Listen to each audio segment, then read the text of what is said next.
Thank you, Professor Blair. Thank you, Professor Vashni. We move on to a special lecture now. We will make up for the time as we had a 15-minute break, which we'll cover up before the technical session.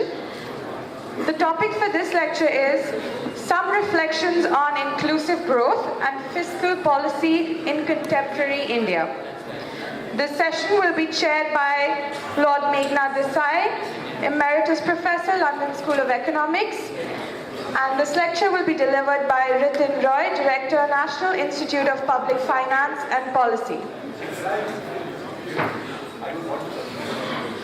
Can I request the chair to take over the proceedings? Okay, now, sit down all of you. If you want to enjoy yourself, go out. Anyway, thank you all very much, and I welcome Rathin for the lecture. If you want to find out about him, read the books that you have available. I'm not going to spend any time on that. Rathin Roy, floor is yours.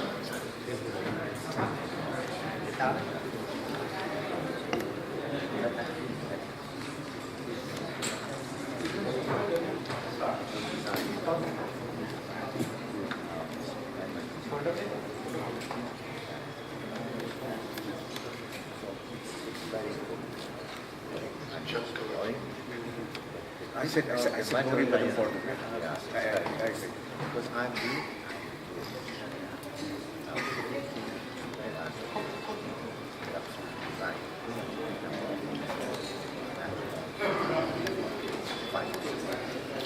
Okay, good morning everyone, and I'd like to thank ADRI for giving me the honor of delivering this lecture.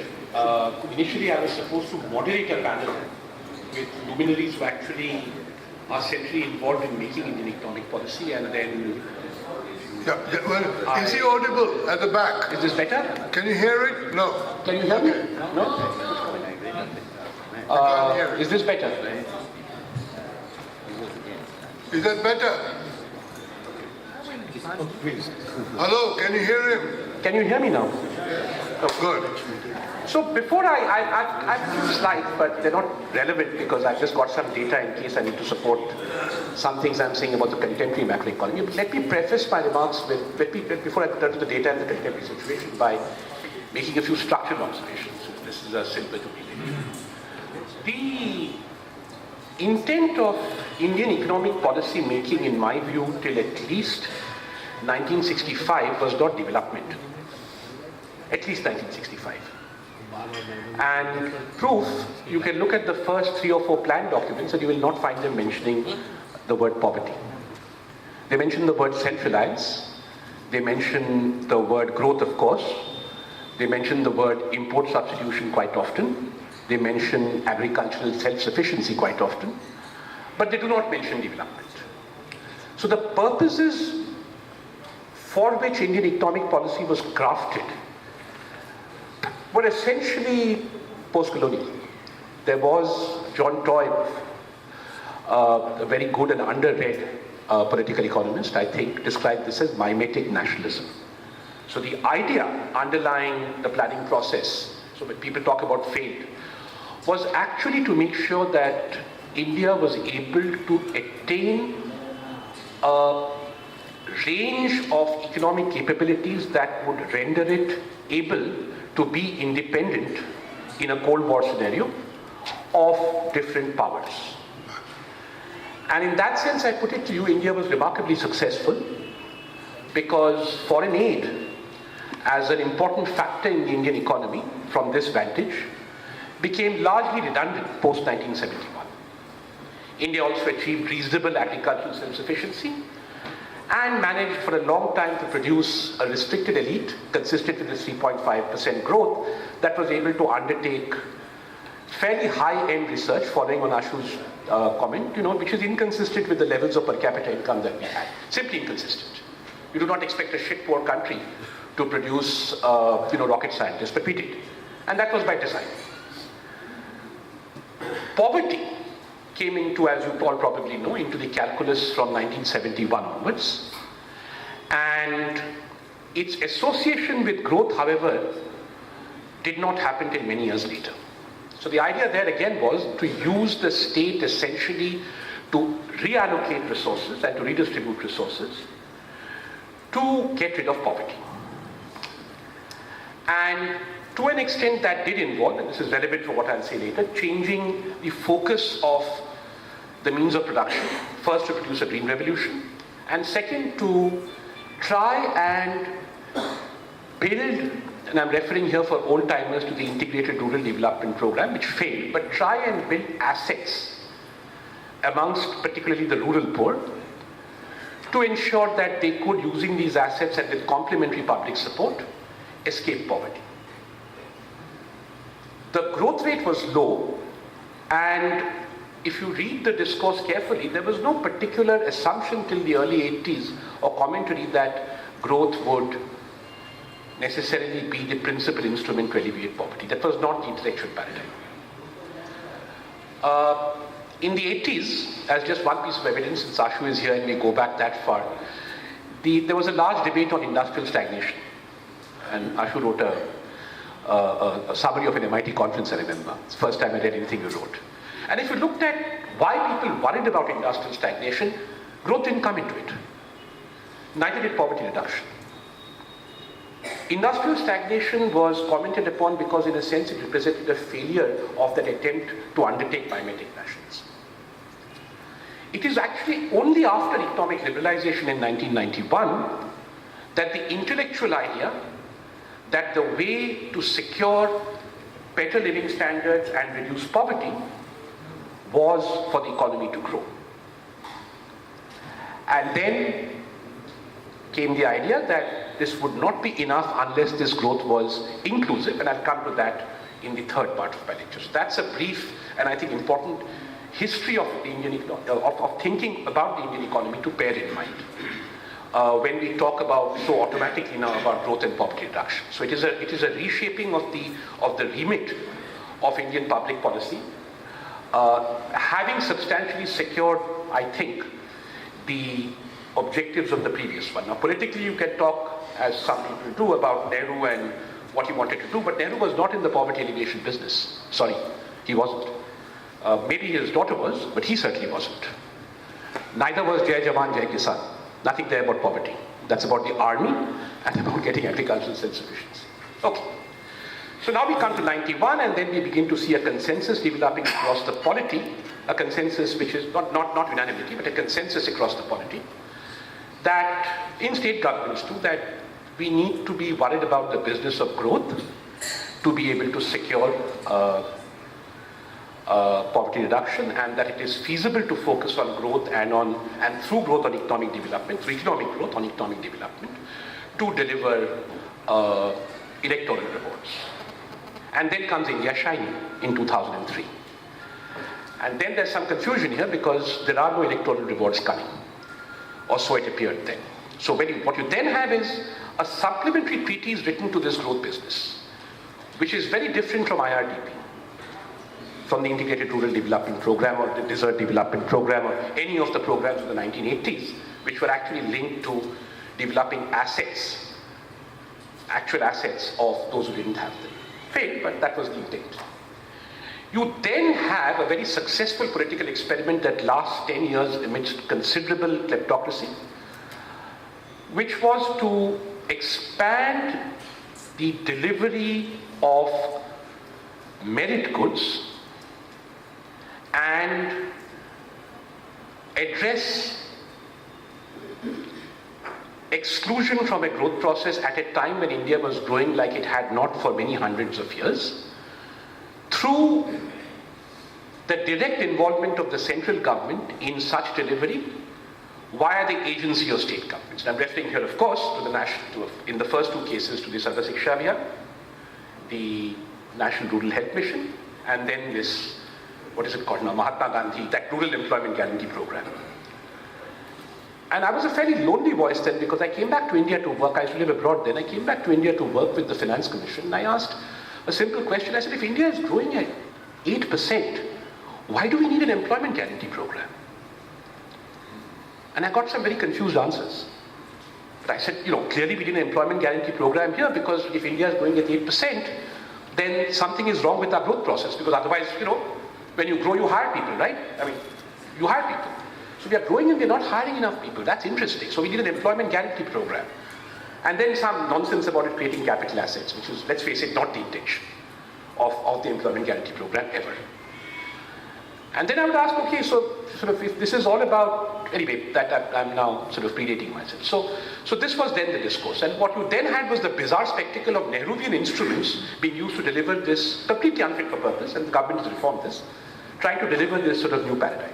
So you have something called the Planning Commission, you have something called plan and non-plan expenditure, but the intent of that Planning Commission was to deliver resources, lead to second, third, fourth plans, to either produce capital goods or maximize agricultural output. It has nothing to do with people and their capabilities. So with the result that from about 1993 onwards, the plan expenditure, which was supposed to be investment, and I'll take questions about whether education is investment or not in the narrow economic sense, became all about current expenditure. So the plan expenditure, current or what we call revenue expenditure, was for 15, 18 years till abolished, higher than capital expenditure. And because of defense, non-plan expenditure, capital expenditure was higher than revenue expenditure. Which showed you how instrumentation had gone horribly, horribly wrong in the Indian economy. This government, to its credit, has corrected it, and I'm grateful. I commend to you the new classification of public expenditure. It's an excellent one. And it tells you actually how, and this is interesting for political science, the instrumentation the government intends to use to meet its objectives by 2022. Okay. Then we had a growth shock, which was exogenous in nature, people say, from which the task became recover. Because there was a consensus certainly that unless India is able to grow, there are other things India needs to do besides growing, we will not achieve our development transformation objectives. And those development transformation objectives for most economists are not to be conflated with buying aircraft carriers, but making sure that people, this lower middle income country status that Ashu referred to means something to the majority of Indians. So growth is important, and there was a discourse on this. How are we doing? Not bad. If you look at the left top graph, GDP growth is okay. 6-7% is pretty good. I know it's very nice to say 9%, 8%, but 6-7% is pretty good. Inflation is down. So the left side is cool. Sitting in North Block and doing macroeconomics at school. Then you go to Bombay. I'm from Bombay, so I go there. And they're not happy. Right graph. The index of industrial production has tanked. Merchandise trade has collapsed. They're not happy at all. They're not investing. It's funny, weird things are happening in the economy. The consumer price index is falling consistently. Rural, urban, everything. But not the wholesale price index, which is the producer price index. Bombay is not happy. That's the producer price index, the blue line. The red line, people are happy. Who's going to grow then? RBI is doing its job. It's not that the RBI has not been cutting interest rates. Look, over time, right? More or less, just after the government came to power, interest rates are going down, but nobody's borrowing money.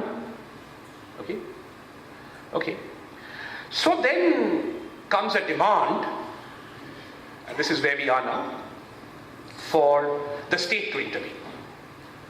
Suddenly I find neoclassical economists so anti-state, so contemptuous of the capacity of the state to do anything, with good reason in India, because the state has largely failed to deliver on its development objectives fairly consistently. So I'm glad at least we have a liberal democracy, even though imperfect. State must intervene. And the state must intervene how? Investment demand has fallen, Bombay is not happy, so now New Delhi can take national savings and taxpayers' money in some combination and deliver investment. So for 2 years I've been on, well, this year I kind of still was. I mean, thank God the fiscal deficit was not completely abrogated. But last year I had, there was a fairly big bun fight in India about whether or not we should stick to our FRBM targets and keep the central government fiscal deficit at 3.5%. And I believe patently not, because I wanted to know what the government would do with that money, and I'll come to that in just a minute. the central government, that is. And I was also patently not, because thanks to a certain situation which I'm about to explain to you, the central government, what would our Prime Minister call them before he was in power? Delhi Sultanate. I'm going to bring that back. Delhi Sultanate, jo Modi sahab chilate hain, has not been in the business of doing public investment since the end of the fourth plan. I'll just give you the last 10 years. Blue is states, red is center. It's the states that have been doing public investment collectively taken by a multiple of what the center is doing. The center is out of the business of doing public investment, rhetoric apart. And this has been the case for 10 years now. Just look at those numbers. So if I added 0.3% to GDP, if the states are doing 2.8, my argument was, then give that fiscal space to the states. Let them invest in public investment. That's what they've been doing. Not in the Delhi Sultanate.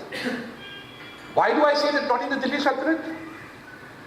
For very important political economy reasons, we have an ongoing structural fiscal crisis in the health of the central government finances. And I had a chance to look at this both when I was in the Pay Commission and when I was in the recent FRBM review committee, the NKC committee. The NKC was here, I trust, a couple of days ago. What is the nature of this crisis? So I'll again read my graph.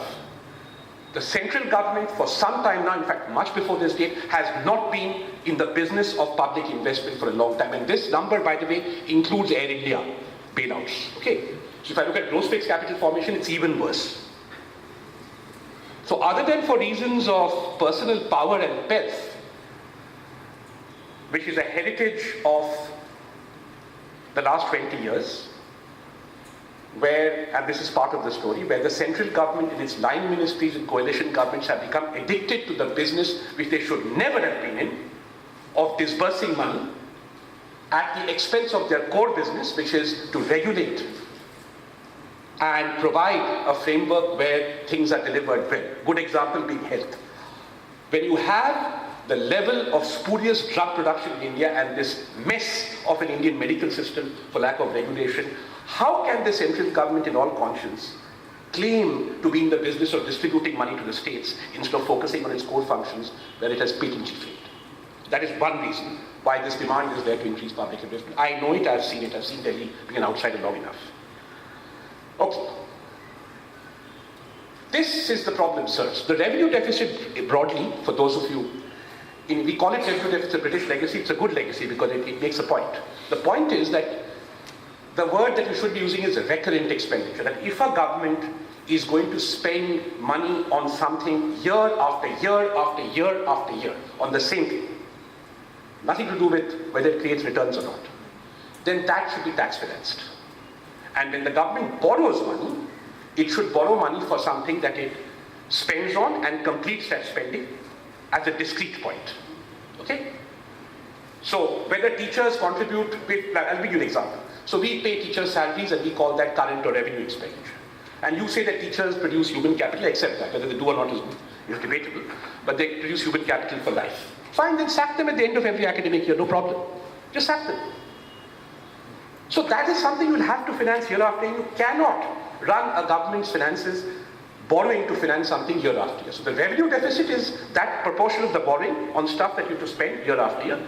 The word consumption broadly fits it, plus stuff you subsidize, plus transfers, plus what you spend on running the government, salaries of employees, etc. Alright? We used to run a revenue surplus in the Nehruvian period, which meant that basically we, on all these recurrent things, we taxed, and we had some tax money left over, to which we added borrowing to invest, for good or bad. In 80-81, for the first time, we began running a revenue deficit. And this tells you how much that bad borrowing is, which you have to find year after year. And to this is added every year, remember, interest on that borrowing. All right? Just look at what has happened in the country over 36 years. That ratio has gone up from single digits, apart from one Kingfisher year when the good times rolled in 8-9, to close to 70% of the central government's total borrowing. No wonder the government has nothing left over for public investment. Because 70% of its borrowing is for stuff it does routinely year after year. What underlies this state of affairs? One, legacy. This is a classic. Anyone who has run a household or has a relative who has badly run a household and has needed a bailout will understand this is just common sense. If you keep borrowing for stuff you have to spend on year after year without increasing your income, you will have less left to invest. So if you do this for 37 years, you will have a legacy of debt on which you have to pay interest. Now India is fortunate that as part of the Nehruvian project, we took a decision not just to minimize foreign aid, but, and this was reinforced in 91, to not borrow abroad. I tell the IMF, this is like Taiwan is not China in the UN. I don't want to talk to you about it. We are not borrowing abroad, ever. But that does not get us out of the woods. Consider and reflect on this for a minute. India is a poor country, so who does the government of India borrow from ostensibly to develop the country and protect it? From those who save. Who saves? The rich. So in India, we pay the rich when we borrow from them for the privilege of developing and protecting their own country. But that's fine, I'm part of it, so I'm not complaining. It's cool. Great, I get 8% for the privilege of my country being developed.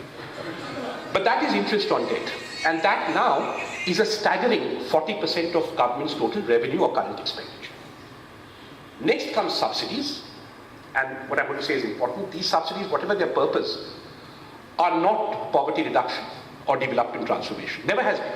I don't know why people are suddenly saying, oh, if we cut all the subsidies then we have so much money left to do like inequality reduction. The food subsidy was a subsidy for farmers. It was meant for them to grow more food, and an externality was that people got rather cheaper food. The fertilizer subsidy is patently, something else. It's a technological intervention to encourage people to produce more fertilizer. Export promotion, forget it. Tax exemptions, forget it. We have and fuel subsidies, there's lots of work by my institute, myself, others. Primarily when the bad days when we had a fuel subsidy or a large fuel subsidy went to the rich. Now we fiddle about a bit with kerosene and that's okay. That's political optics. We don't really have a big fuel subsidy anymore. But the point is this, even if I cut subsidies by half, I will still have a revenue deficit of 1% of GDP. It is 2.4% now. Then I went to the Pay Commission and I was very keen. I said the Indian government is bloated, you've dealt with government. You really don't want them to be working there on your tax dollars. And I felt, I've worked in government too, and I've seen there are 9 people, and because none of them have a defined job, none of them do anything, and therefore nobody does anything. Delivery is bad, so let's cut the bureaucrats. Got the shock of my life. I plead guilty to those of you who always do. I'm only talking about central government, only central government. I'm not talking about state government. I don't know enough about state government. Actually, I do, but I'll reserve judgment. The 88% of people on the payroll of central government are not civil servants. Big problem, where do I cut these babus? Or cut them. Biggest employers on central government payroll are the railway people. Railways. Then, Siachen, our men in uniform, our proud defense forces who are battling on the borders, allegedly all of them are. I'll reserve judgment on that too. But their PR machine is too powerful, and if you're telling me that any government would have the guts today to cut defense spending, especially on personnel, then you're living in La La Land. Okay, forget cutting, because India is the only country, we are a unique country, and we have both to maintain a manpower-intensive armed forces, and we need nuclear aircraft, and we need other aircraft, so we need the technology levels of manpower-like defense forces, but we need manpower. Okay. Now comes the rub, and that's why I asked Ashu my question. I looked at central government employment department by department of the Pay Commission. Someday somebody's going to call me to account for that. I've been saying it too much repeatedly, but please don't tweet this and misinterpret me. Please hear my words carefully. I'm saying to you that there is only one department of the central government that has seen an increase in its spending in real terms on manpower since 1990. I'd love to ask you, I can't do this, guess which department that is, but I'll tell you, it is not the Defense Ministry, it is the Ministry of Home Affairs. Why has this happened? It has happened because the number of paramilitary and central armed police personnel in India has gone up from 300,000 in 1990 to 1.2 million now. 1.2 million, 400%. Now you tell me the Home Ministry budget is small. It is, compared to other things. But this is recurrent spending which is growing, and it's the only place where central government recurrent spending is growing. I will make no comment as to how this went up or whether it should go up or not. The fact is it is going up, and my inquiries indicate that this trend is not going to change in the next 5 years. So you're stuck with this revenue deficit. I've done some work which I can't reveal in the FRBN. We can bring it down, but we can't zero it. We can bring it down for a lot of parsimony, but for the reasons I've reduced, the inflexibilities, I cannot reduce it. So the central government is broke, and that is why what you see is it's not doing public investment, and then it is investing in capital expenditure. But then I find a new claim has come, and the state governments are in much better shape, but I don't have time. But then I find a new argument comes up, and with your permission I'd like to finish. I'll take 6 minutes. Suddenly, people have started talking about a universal basic income. I've known this idea for 20 years. I worked on it when I was in Brazil. For India. Okay? Inequality is too high, people are not getting money, and then shades of Narega come to mind and scratching my head because they're growing, right? And the idea is that, Chairperson has said this, that if you get rid of all these horrible subsidies somehow, you can have a pot of money given to every citizen. And this is something I'm sure the Prime Minister finds very conducive. With good reason. Why would you not want to give money to poor people if you can find it, right? So that they have a basic income. It's very socialist actually. Problems, as I said, are 3-4-fold. The things you want to replace with the universal basic income were not intended to serve the purpose you want the basic income to serve. I've already mentioned this, so in the interest of time, I put it here. The MG, NREGS, I do not understand. If you want to give people money for not being employed, give them an unemployment benefit, for God's sake. Why do you want them to come and work on projects? I don't understand. But fine, it was certainly the intention was not poverty reduction or to provide them an income, otherwise just give them that income. Something else you want to do with MG, NREGS, but the rest of them are patently clear. They are not poverty reduction schemes, they are not inequality reduction schemes. So replacing them because there are political constituencies behind them is going to be difficult because it's not the same constituency you're doing a deal with. Then some people are saying let's target basic income. Now the first point about universal basic income is it's universal. The way you look at it is everybody has an income tax number. Now with Aadhaar you will all have a universal number. Okay, you will. And when you will have a universal number, then some of you will pay tax and some of you will receive tax proceeds. That's what a basic income is based. It's a redistribution of tax. That's all it is. It's a negative income tax.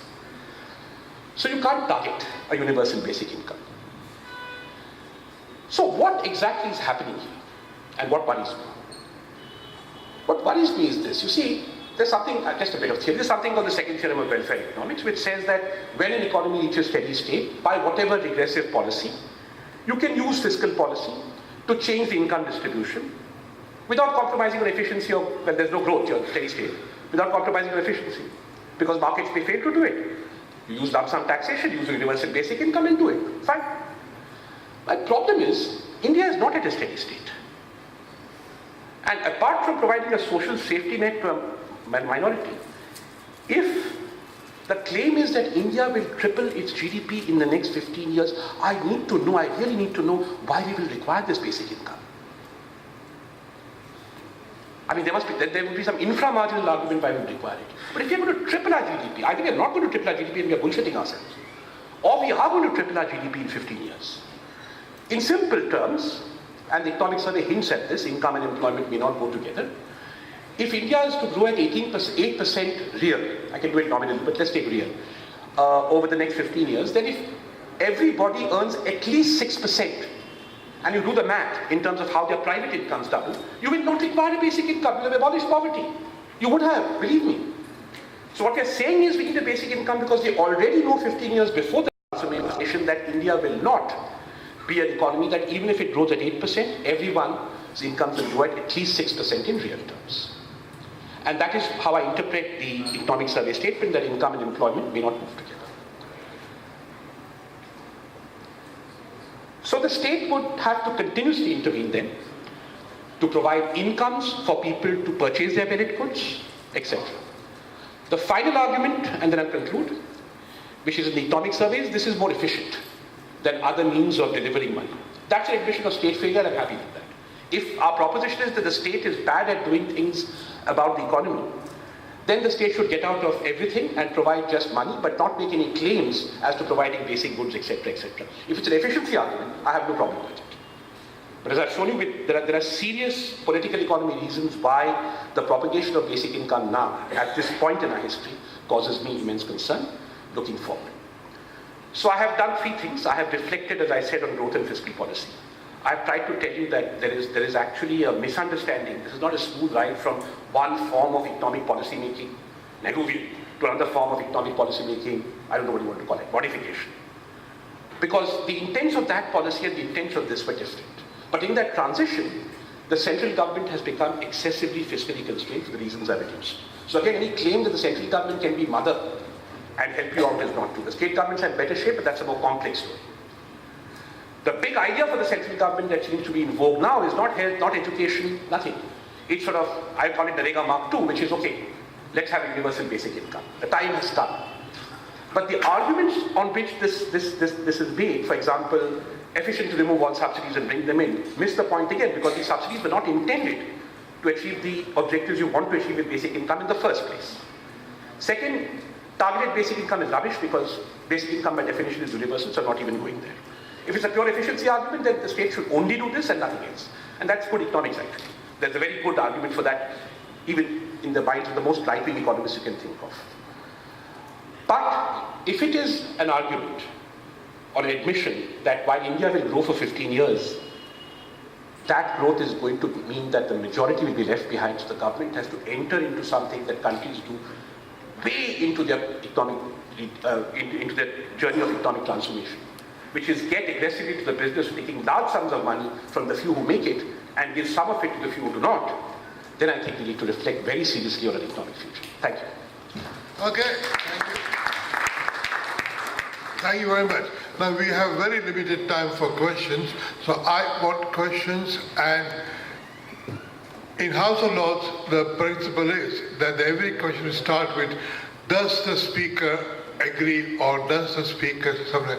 And I do not want a speech, I do not want a summary of what the speaker said.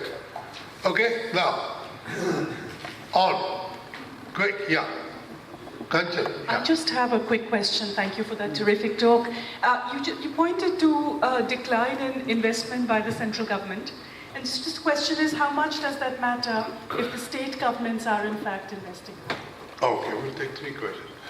So, yeah, person at the back, in green shirt, over there.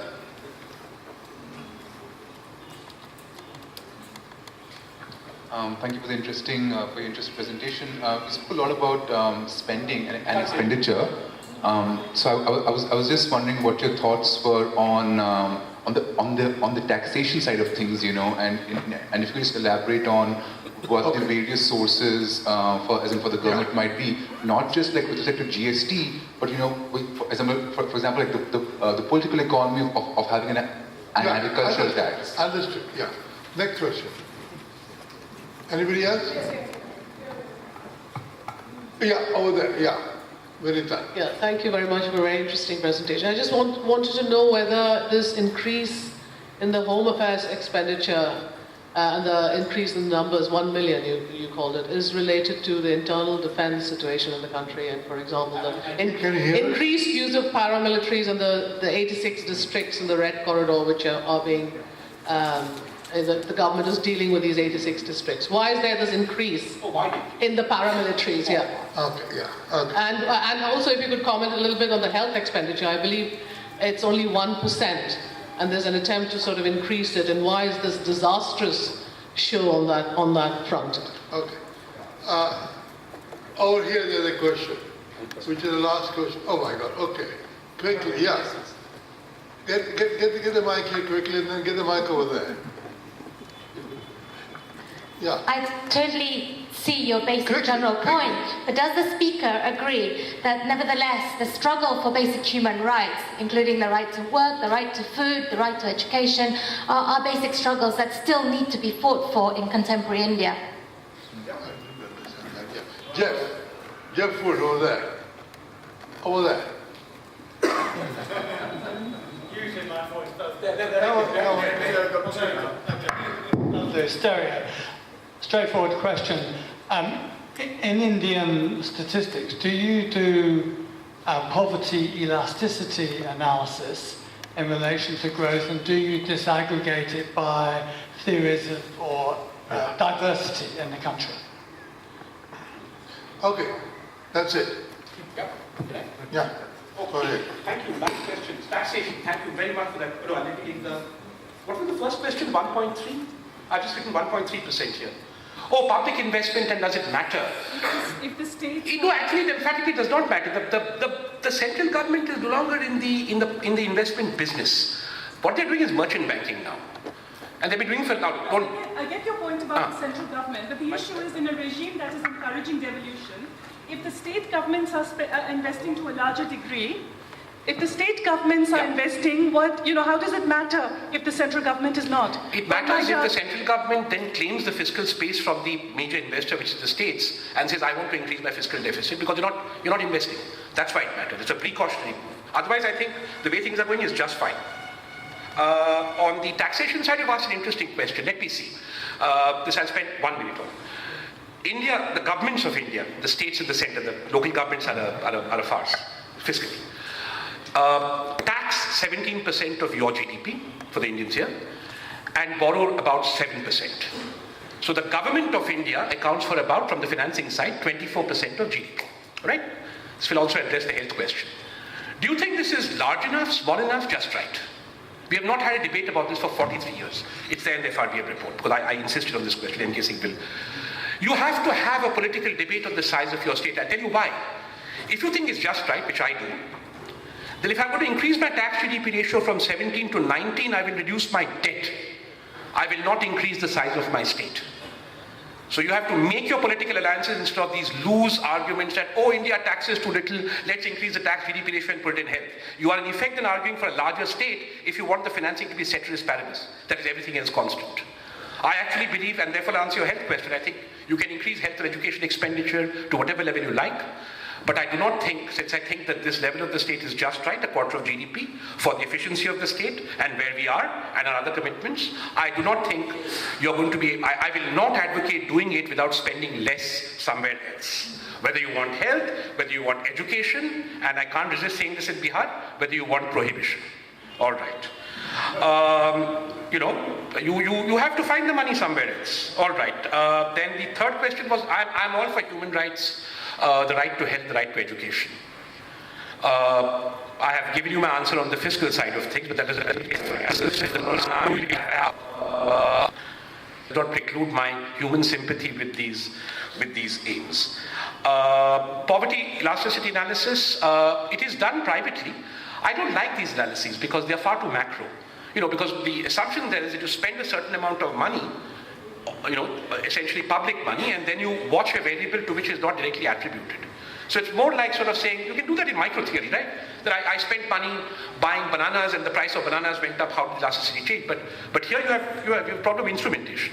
So what we are doing, and we have started a fairly major exercise in NIPFP, if I get the money, it's very expensive, is benefit incidence analysis, which is for a level of government spending, and you can cut this, I'm trying to do it with gender and a few other things. How do people actually benefit from the incidence of that spending? Who benefits from that spending incidence over a period of time? Thank you. Thank you very much. I just want to make one remark about the income elasticity of poverty. It's actually a situation reverse. As income goes up, poverty levels go up. So at all income levels, you can have the same poverty level. Okay, thank you all very much. Now, don't think you can have time off.